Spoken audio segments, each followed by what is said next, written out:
Diets and workouts, you've done the work, so why can't you get to your goal weight? That's because up to 70% of your weight is predetermined by your genetics. So while you've been told that it's all about your willpower, you're actually fighting your biology. Don't do it alone. Found's Doctor Design program uses medication as part of a treatment plan that targets your body's unique biological needs, so that your body works with you and not against you. Take the quiz at joinfound.com to see if Found's weight loss program is right for you. The following is a GoPowercat.com and Spirit Street production. You've discovered your link to GoPowercat.com's Powercat Breaking Podcast, presented by 24/7 Sports. And it starts right now. Now, let's go to the WTC Gig-Powered Studios. Here's your host, GoPowercat.com publisher, Tim Fitzgerald. Welcome to a special breaking edition of the Powercat Podcast, brought to you from the WTC Gig-Powered Studios in downtown Manhattan, Kansas. As we've reported at GoPowercat.com, it appears that Scottie Hazelton will be departing as Kansas State's defensive coordinator and assuming the same position at Michigan State. It is not a done deal. We have not reported it's a done deal, but it's darn close. It's on the table, an offer that Kellis Robinett of the Wichita Eagle has now confirmed, something we were told, that the offer from Michigan State is in excess of $1 million a year, which would be nearly double what Hazelton is paid at Kansas State. The offer is on the table. It has not, as of now, been accepted by Scottie Hazelton, and we'll have a lot more on that. But I got to tell you, it sure does look like Scottie Hazelton will be departing Kansas State after 1 year and heading to Michigan State. We will continue to monitor this story at GoPowercat.com. But for now, let's break down what's going on and what could happen. I am Tim Fitzgerald, publisher, joined by Riley Gates, who had the story today about Scottie Hazelton possibly going to Michigan State. Wow. We just had Scottie Hazelton in our video studio, and we will have sound bites from that as we did a power chat with Scottie, an hour-long discussion in two parts concerning his first year at Kansas State and everything that went right. And we've got a lot of information to hand off here, but I got to tell you, let's just get started here with a soundbite from Scottie before we dive in. And this is about how happy he and his family are in Manhattan, Kansas. Let's be real. In this profession, everybody does, you know. Yeah. So we joke in our room all the time. How long do you think we can stay together? I don't know. I mean, how long is this room going to be this room? Who knows? Yeah. But I know this. For me, it's I work and I go home, and I work and I go home, and the guys on the team, if they're good dudes, you like being around them. Mm-hmm. The guys that you work with in your room are really cool. But my family, they enjoy it here a ton. It's a bigger town than what we lived in Laramie. It's got everything you need. It's a town that accepted them completely. The community did. We move into a house and there's friends. Boys, go play with those two kids over there. Mm-hmm. They're good. Yeah, and it's a good family lives by us. And they have a great time. So I mean, it's been a really good move for the family. And if they're happy, then it makes it easier to do your job and stay at work longer. Doesn't matter what profession you're in. That's true. Very true. That's true. This happened quickly, Riley. This really popped up out of nowhere as this strange hiring of Mel Tucker at an odd time at Michigan State. Of course, Mark D'Antonio stepped aside, retired at Michigan State, right after signing day. Kind of an awkward situation that went down there. Mel Tucker steps in, comes from Colorado, leaves Colorado high and dry, and now he's got to put together a staff. He retained some people, but he wanted his own defensive coordinator, and the job Scottie Hazelton did in his 1 year in Manhattan, Kansas, certainly must have turned heads because they went after him and went after him hard. Impressive as hell. I mean, honestly, it's just we saw K-State's defense at the top of the Big 12 in scoring defense. Really, they were number 2 just behind Baylor. They were number 2 in passing defense just behind TCU, I believe is who it was. This defense was on another level. They were aggressive. They didn't sit back. They didn't give you the 10-yard cushion that we've come so accustomed to seeing at K-State, and Scottie Hazelton was a big reason for that. I thought he was phenomenal at so many things. Most of all, I thought his game plan was top-notch. I thought he was so good at not sticking to his guns all the time and saying, well, this is what I like to do, so this is how we're going to do it. I thought Scottie Hazelton was really good at saying, this is what that other team does, here's how we're going to stop it. And I think the results showed. I don't think K-State goes 8-4 in the regular season without Scottie Hazelton. I agree. He did a marvelous job of taking the talent he inherited from the Bill Snyder staff and remolding it into a more aggressive defense than what we've seen in Manhattan in a long time, and the results were obvious. In the overall specter of college football, the numbers aren't overwhelming, but when you talk about Kansas State, they certainly popped out. Our D. Scott Fritchen recently did a breakdown of some of the top numbers that came out of this 2019 Kansas State football season, and of course a lot of them were on defense, and let's tick through those right now. Passing efficiency defense, K-State ranked 46th in the FBS, but it was K-State's best pass efficiency defense since 2013. Total defense, 44th in the FBS. This was statistically K-State's best defense in 7 years, allowing 368.4 yards per game. But those weren't really the important numbers for this team. Scoring defense ranked 27th in the FBS.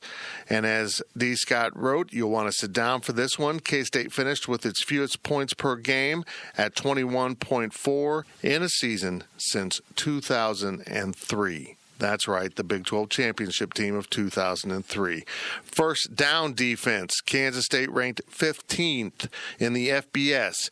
K-State gave up the fewest average first downs during any season in school history. The Wildcats allowed just 17.2 first downs per game, which ranked second in the Big 12 this season. And then the big number was third down conversion defense. Kansas State ranked second in all of college football, the FBS level. No team in history seemingly has done better. K-State finished second nationally in allowing just 28% conversion, 42 of 150 on third down. But the Wildcats did lead the nation in allowing just 42 total first downs on third down in 2019. This Scottie Hazelton defense did the two things that you want the most from the defense. At the end of the day, Riley, the number of yards allowed, which is how you measure total defense, isn't the important statistic. No. Did you get them off the field on third down, and did you keep them off the scoreboard? K-State was really good in both of those factors, and I think what he did at Kansas State probably translates very well to the Big Ten. Yeah, I mean, I definitely think so.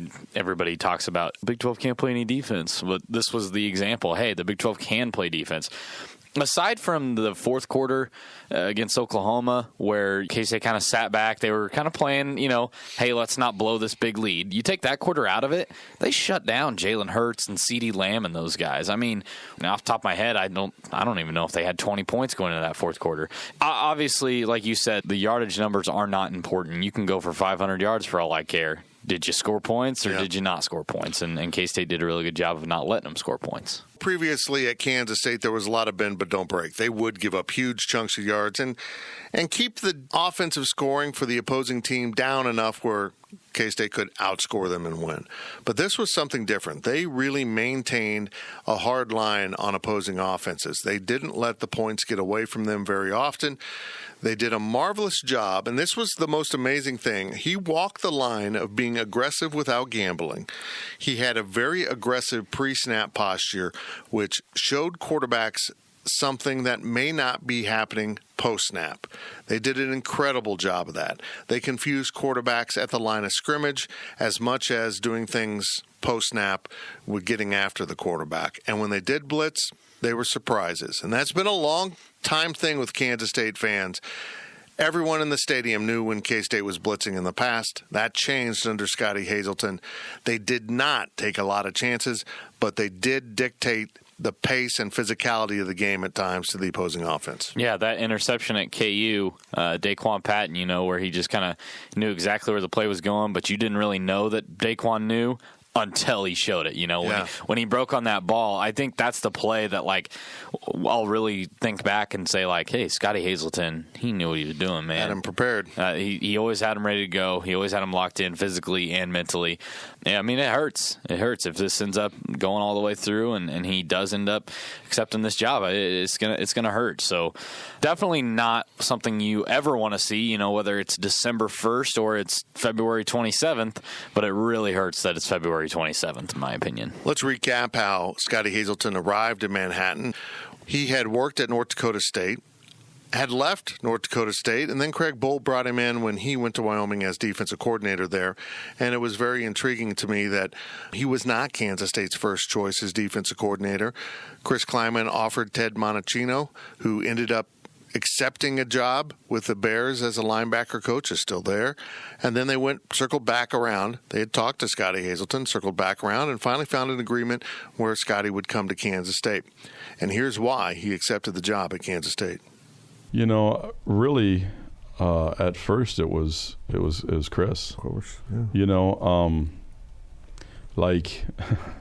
In the coaching profession, sometimes we joke that there's head coach-itis. Like guys who you worked with are they're great dudes. Like you hang out with them, you drink beer with them, you watch Super Bowl, everything's great, and you can be in a meeting room and talk trash to each other and tell each other how stupid your ideas are and stuff like that, and then they become the head coach and everything changes. Oh, instantly they're know-it-alls. They like their ideas are the only ideas that matter and stuff like that. And Chris is just a guy. He's a great dude. He's the same guy whether he is, I met him in like a Denny's in Iowa at one point. I can't even remember what town we were in, and we hung out and talked for a while. And he's the same guy then as he was when.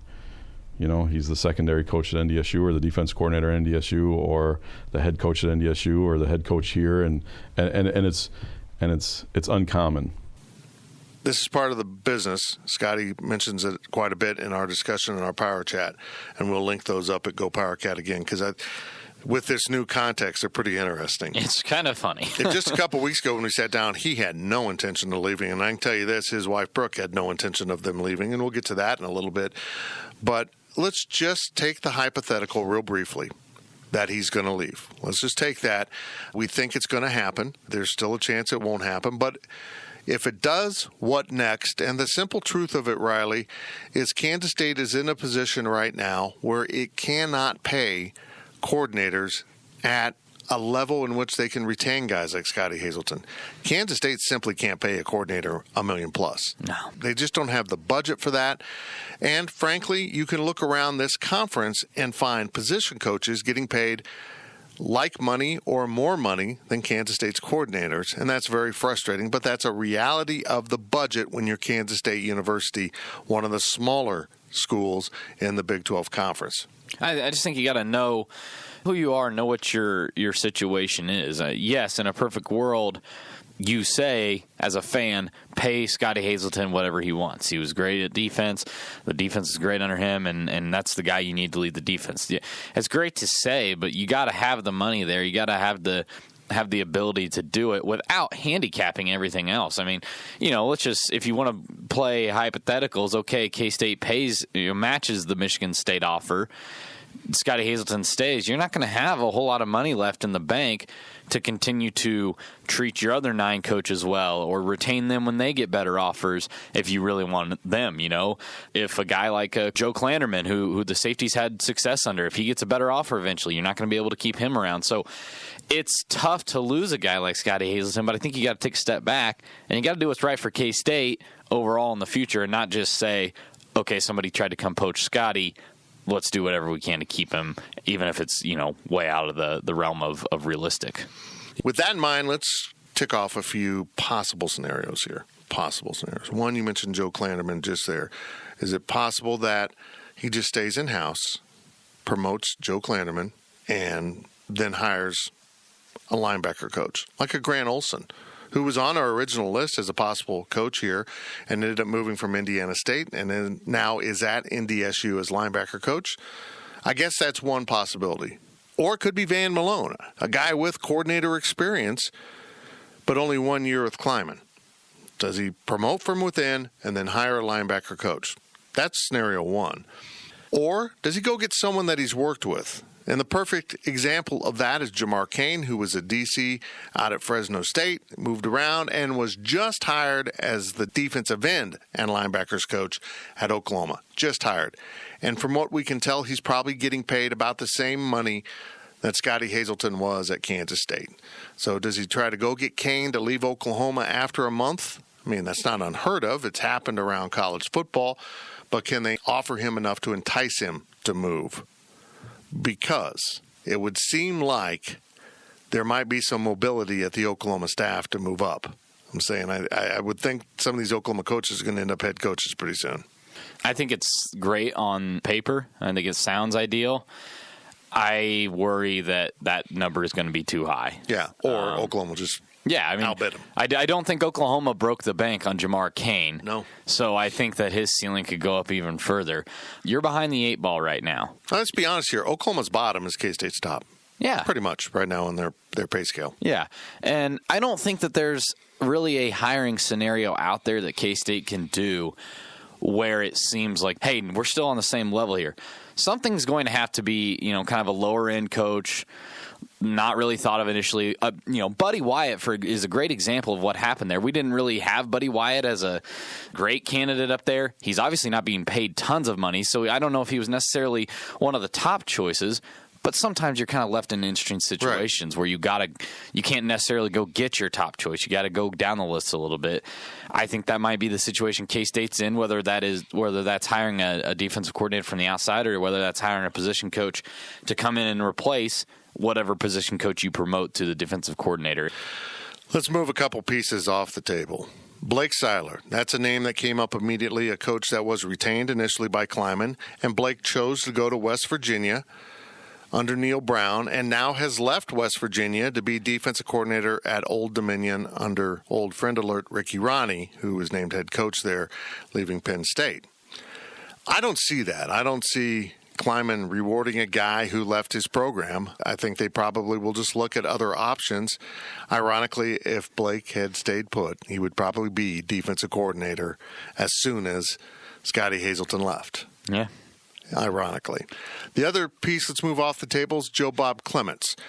There is no connection between Chris Klieman and Joe Bob, and probably the salary becomes a deterrent because I think at Oklahoma State, shocking, he's getting paid significantly more than what Kansas State pays its defensive coordinator to coach the defensive line.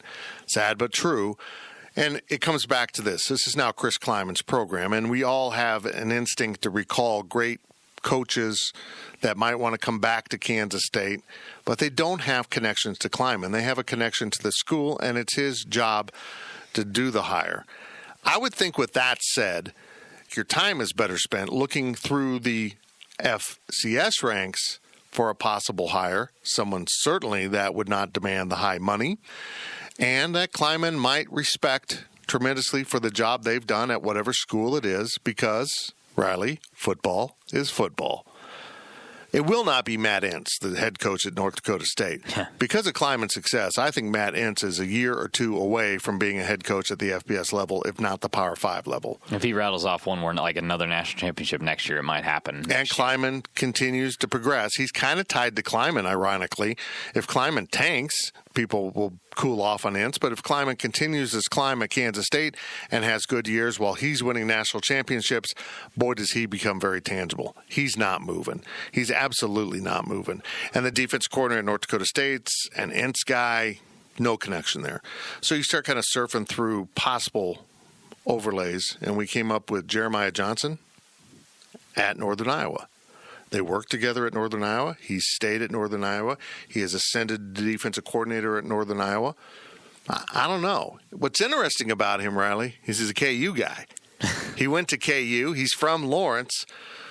But that kind of fits the mold of what I think he will be looking for in a defense coordinator if he goes outside of his current staff. Or even just a position coach, Yeah, like you said, I think he could come in and, let's say hypothetically he does the promotion of Joe Klanderman to defensive coordinator, hold down your safeties title. Okay, I got to go get a linebacker coach. Well, there's an FCS possibility right there.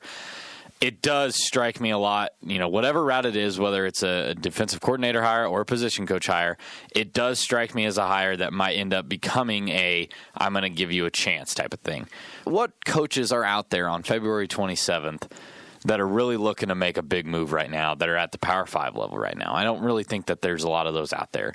I think his market's going to be limited. And I don't necessarily think it's a bad thing. I mean, it's a little scary to go hire a coordinator or position coach for the Power 5 straight from, say, Northern Iowa. But you might have just struck gold again. You might have got the next Scottie Hazelton. You just never know on something like that. It seems cheap. It seems easy.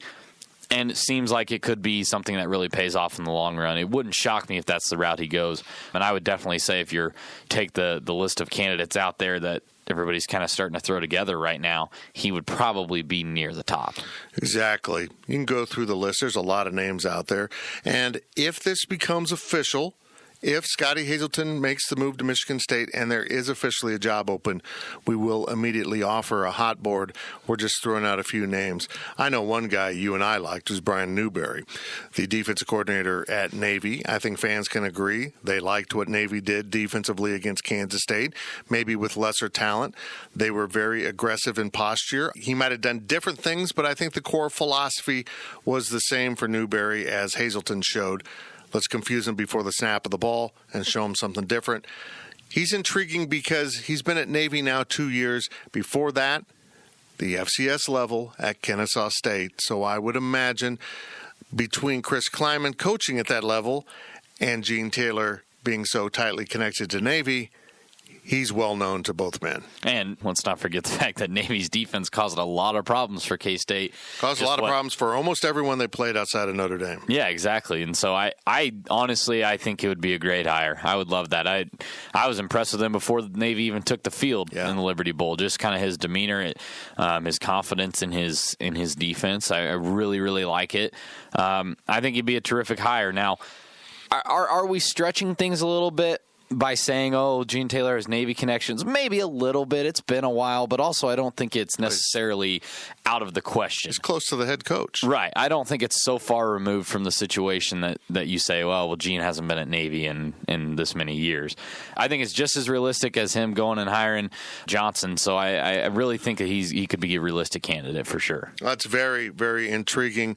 We will continue to monitor this at GoPowercat.com, and heck, by the time we're off this podcast and get it posted, it might be official. We don't know. And as we wrap up this first half of this breaking podcast, let's hear from Scottie Hazelton on why he decided to come to K-State and the decision-making process in making the move. And it came down to family and a table vote. We'll find out now if the money speaks louder or being happy in Manhattan speaks louder.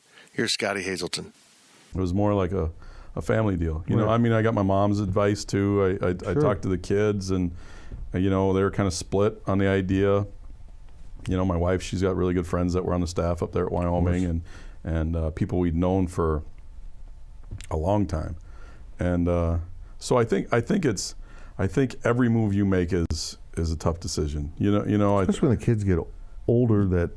I mean, you're getting invested now. You're getting close to high school, and our oldest still goes back to Jacksonville and sees her friends, and our 12-year-old still wants to go to Laramie all the time. We send her there this summer and stuff like that. When they got breaks, they travel too and go see their friends from wherever in the world they're from. But it becomes that. It becomes more of a family deal. I mean, it's a deal that ultimately the decision comes down to you. But you do get everybody's thoughts and kind of what they think. And hey, we're moving to a place, and this is what good and the bad. We'll be right back with the second half of this breaking podcast. You've got questions, we've got answers. Questions from Wabash Station are up next. Stay locked in. The Powercat Podcast will be right back. Picture this nightmare scenario. You're hosting friends for the big game. It's neck and neck in the fourth quarter, and suddenly you realize you're out of drinks. You start to sweat. Your friends start to turn on you. You're forced to go on a last-second drink run and end up missing the game-winning touchdown while in line. Terrifying, isn't it? Luckily, you can avoid the drama with Drizzly, the go-to app for drink delivery. With Drizzly, you can shop a huge selection of beer, wine, and spirits, then get them delivered right to your watch party. Compare prices across multiple stores in your area, find the best deals on game day drinks, and get back to armchair quarterbacking from, you guessed it, your armchair. Download the Drizzly app or go to drizzly.com. That's DRIZLY.com today. Must be 21 plus, not available in all locations. We now send it back to Fitz in the WTC gig-powered studios. Welcome back to this Powercat Breaking Podcast. Scottie Hazelton is the leading candidate for the defensive coordinator job at Michigan State and may be departing Kansas State. Just a few weeks ago when we spoke to Scottie, he seemed pretty set. The family seemed set in Manhattan, but apparently the offer to go to Lansing, Michigan is worth more than $1 million for the coordinator position. As we've reported at GoPowercat, it is not a done deal as of this moment. But it looks like it might get done, and we will see how that progresses, and we will be following that closely at GPC. Now let's throw the door open here for some questions from Wabash Station. I know fans are in a tizzy. I think we're all a little bit shocked by this. Riley, give us our first one. CFI asks, how the bleep did we lose Scottie Hazelton after 1 year? Did K-State even try to counter, or did they just let him walk? Yeah, I mean, from what we were told, our source said, yeah, they wanted to counter, but they simply cannot pay a coordinator $1 million plus. Now, does the possibility of upping him as much as you can and them not having to make the move, maybe that gets it done? I don't know, but our source seemed pretty resigned to the fact that they weren't going to be able to offer a number that would sway the decision in their favor. We'll see. You got to think about this. Put yourself in Gene Taylor's shoes. Does it make a lot of sense to double a defensive coordinator's salary when I'm sure that he's made $550? I'm sure that $550 wasn't the number they wanted to give him initially. You know, that took some time to get to that point. Do you really want to double it after 1 year? Even if it's in the budget, it's a tough decision to make. I don't envy Gene Taylor in that decision, even if he got the green light on it. Well, the budget of Kansas State's been tight this year as they paid off Bill Snyder, paid off the assistant coaches who had the 2-year deals and had 1 year remaining. So, yes, money is freeing up, but they had already earmarked other things to do with that money, including expanding the recruiting staff. And they've got a lot of building projects. Mm-hmm. They've got a lot of things that they're doing right now, and it's intriguing to me. Plus, I'm just going to say it, Gene Taylor has to be a good steward of the financial well-being of Kansas State athletics. And is it possible in the next 15, 24 months he will be buying out a basketball coach's contract? I'm just going to say that. And if you're Gene Taylor, you have to be planning ahead. What if? You can't get to the point where you need to make a change and say, well, we can't because we can't afford it. That's horrible stewardship of the money at Kansas State. The truth is K-State is what it is. It can't match the dollars right now of some of these institutions with a far bigger donor base and a lot more money coming in from different sources. Adam K63, are you surprised that Scottie Hazelton might be leaving after 1 year, considering how much he and his family like the area? I'm a little bit surprised, but money's money, man. I mean, this is setting you up for life money pretty quickly, particularly if you entrench yourself. You know, maybe Scottie is wired like Brent Venables and just wants to be a coordinator. If he is successful at Michigan State, they will continue to pay him money, or he will go to a place where we'll pay him what used to be head coach money with like $2 million a season for Venables. That's pretty good money not to be bothered by all the head coach duties. Well, and I'll just say this. When we talked to Scottie Hazelton in the Power Chat, yeah, it sounds like he loves Manhattan, and it sounds like his family loves Manhattan. But let's also be real here. They've been here for 12 months. That's it. Yep. They have not been here that long. I'm sure their initial impressions were great. I'm sure this year was great to them. But who's to say in 2 years they like it after that? At the end of the day, this was a very small stopping point in Scottie Hazelton's career. And it's not a place that's going to become his quote-unquote home in that short amount of time. That's just the fact of it.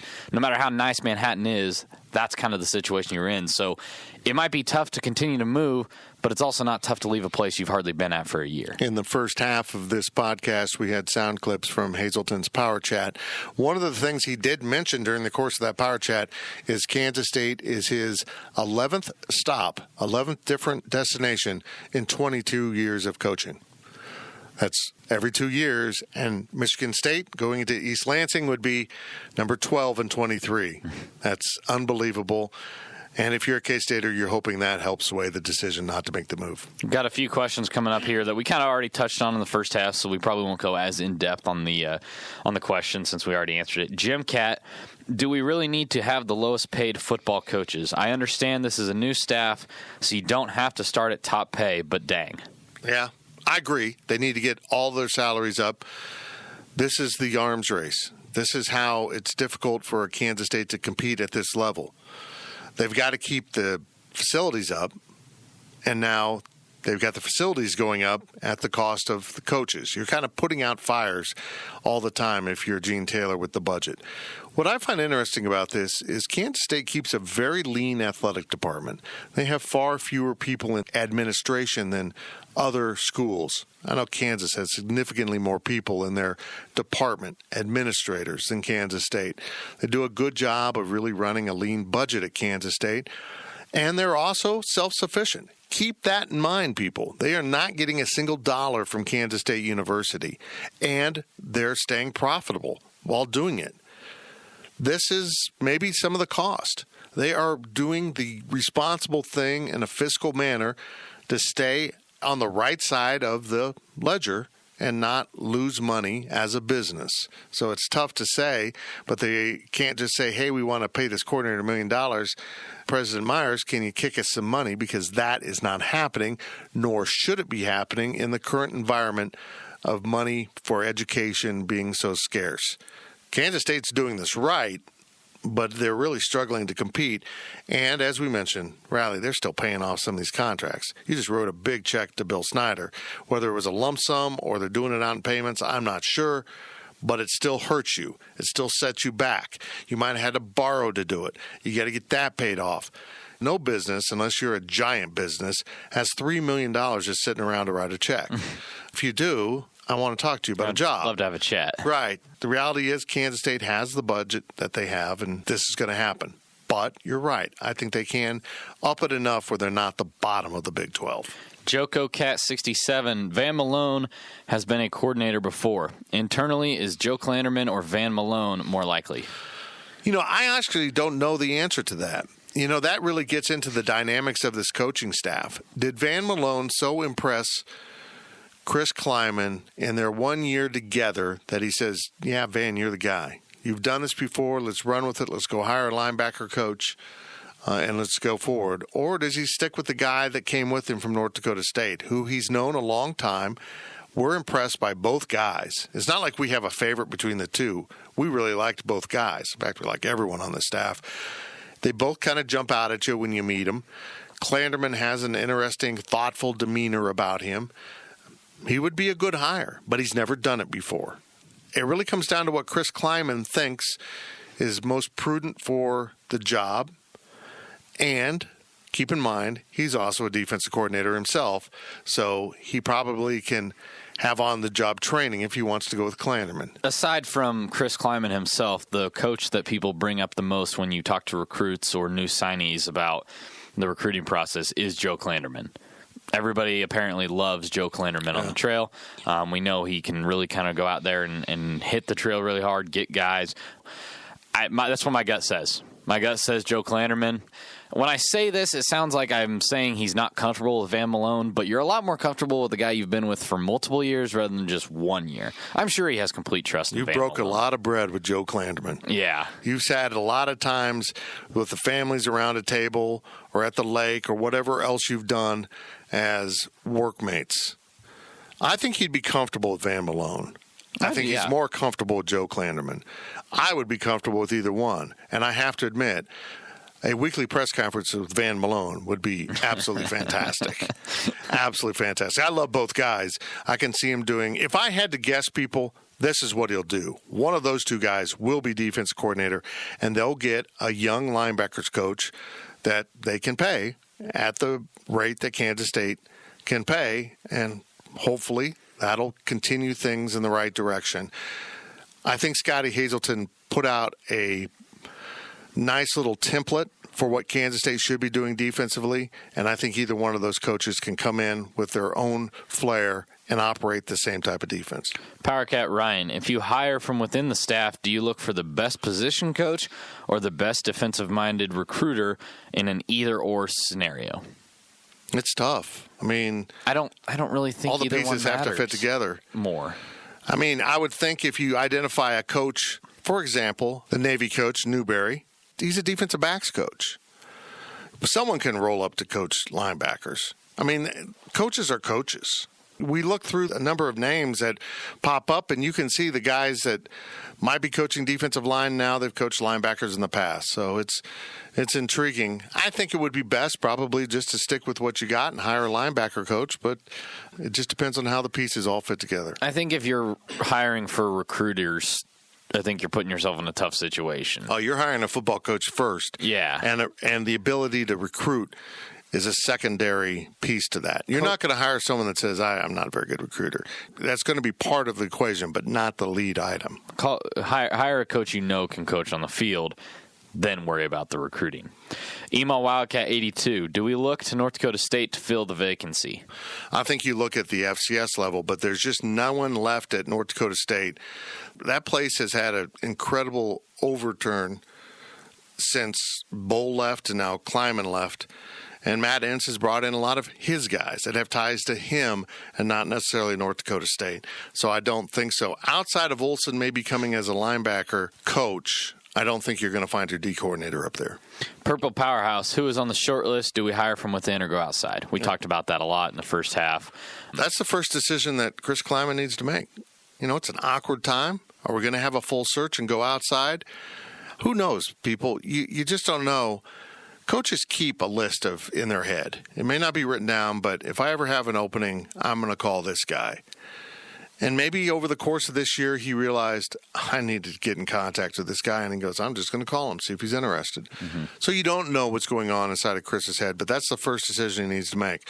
Do I play it safe and hire from within? And maybe that's exactly the right thing to do. The safe decision doesn't mean it's the wrong decision. Maybe you can get over creative with this and blow up great continuity you have in your meeting rooms. We'll see. We'll see how he handles it. I don't think this will be prolonged. Maybe they run a trial course. Maybe Van Malone and Joe Kleinerman both do a little bit of work in spring football, and he kind of waits and sees, okay, who do I think could handle this better? I don't know. I'm just kind of This is not a position we've ever been in before here covering K-State. Well, yeah. I mean, it's not a position with Klieman. We don't know how he'll react. We kind of knew the Snyder game plan on this. Yeah. Look to his history or look to a veteran coach that was available. This is going to be a younger guy, under 50. Maybe if they go linebacker coach, under 35, as they try to stay young and dynamic on the recruiting trail. K-Ned asks, is the spiraling football assistant coach salaries the case against spending $17 million on a volleyball arena and adding maintenance expenses to the budget? I want to be fair to all sports, but it seems like we could have saved some money for Hazelton. I see his point, but the thing you have to understand is using your basketball facility for volleyball isn't ideal. And a lot of places are going to smaller arenas that are more of a metal building, unfortunately. Texas, of course, can afford to build their own thing. And I think they have donors to build a volleyball facility. It won't be overwhelmingly big, and it might have multi-purpose opportunities to it for small concerts or whatever that you might want to put in there. But Ahern Fieldhouse is gone. They just have to get out of that as soon as they can. The money isn't in the budget to keep it up. The university owns that building and is not fixing things that have fallen in ill repair, and athletics needs to get out of it. That means you have to identify a new building for volleyball and a new building for indoor track. You've got to move on that as soon as possible.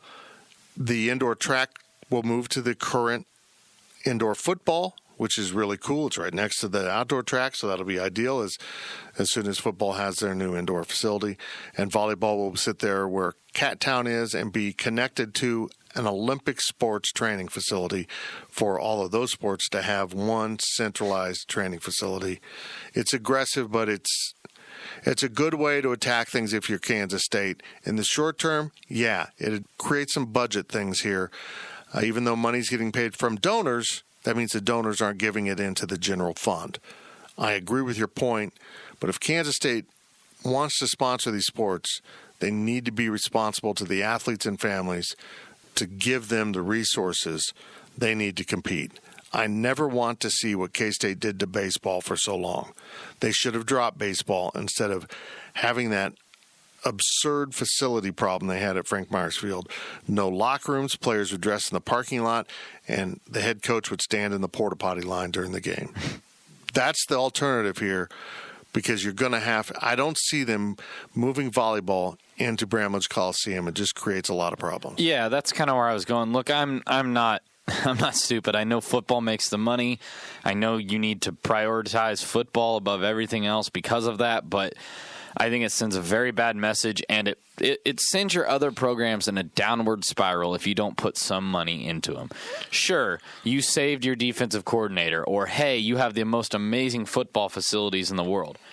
But if your volleyball program is terrible and your baseball team is losing games and your women's basketball, you need to allocate money to these other programs even though they are not as popular as football. Otherwise, your department is going to be, hey, we're a football school and everything else is a joke. Keep in mind that by abandoning Ahern Fieldhouse, you're not just losing the competition area. That's also where they practice and have their locker rooms. You have to have a place for that, and that's not Bramlage. You can't have practice in there, and they certainly don't have the locker room space because of the way that place was built. Let's wrap up this podcast with one more question from K-Ned. If we do not raise the assistant coach salary pool, what impact do you think that has on Chris Klieman's long-range plans? Loyalty to Gene Taylor will not go on forever. Well, there's some truth in this. I mean, if they continue to have success, they will continue to get rated. And I don't think this is a long-term thing. Now, let me say this. Kansas State's not going to be able to pay the levels of a Texas or, those type of programs, including Oklahoma. But there will be an ability to match Oklahoma State. I believe that. If Kansas State football continues to succeed, the revenue will rise. Revenue's down. Attendance was down. Ticket sales were down. Some of this lies at the feet of the fans. Ticket sales were down this season. Now, I expect them to be up next year, and they're going to be able to raise the prices. So once revenues start to rise up and they stabilize by not having big payouts to existing contracts, I think they will be able to get these contracts up. But now's not the moment, unfortunately. And you just have to sit there and hope, right out of gates, that the Hazelton family decides they want to stay in Manhattan. But I suspect the decision will be go to East Lansing for a million different reasons. I don't want to assume what anybody would ever do. I know that a lot of people out there have been in situations where the money might be better, but do you want to stay where you're comfortable? I get it. But if you can get a doubled salary, I think it might be better to do that. And let's just say this, East Lansing's a pretty darn good college town. Well, that's it for this breaking podcast. We will keep you updated at GoPowercat.com as the situation develops with Scottie Hazelton, and if he does move on, we will monitor that coaching search very in-depth with a hot board immediately going up on the site. You've been listening to the Powercat Breaking Podcast, presented by 24/7 Sports. Powercat Podcast. All rights reserved. GoPowercat.com and Spirit Street Publishing. With Blue Link Plus, you can access your Hyundai Tucson Limited remotely. Doors unlocked, temperature set, lost car found. There it is. Get complimentary class-leading Blue Link Plus. Call 562-314-4603 for complete details.